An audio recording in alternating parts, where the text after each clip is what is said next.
今日教大家用磨甲器幫狗仔修甲，安全好多㗎。記住，指甲鉗好易剪到血管，見血狗仔會好驚，以後抗拒剪指甲。第一步，減敏訓練。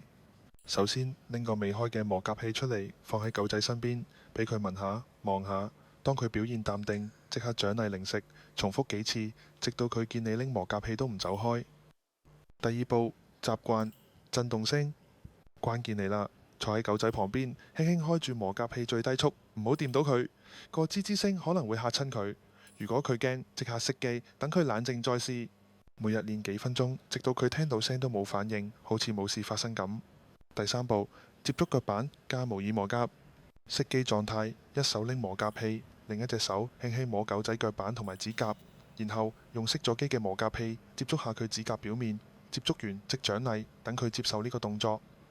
第四步，正式磨甲，開最低速，一手穩住腳掌，露出指甲，磨頭輕輕掂指甲尖，每隻甲磨2到3秒就好停，獎勵。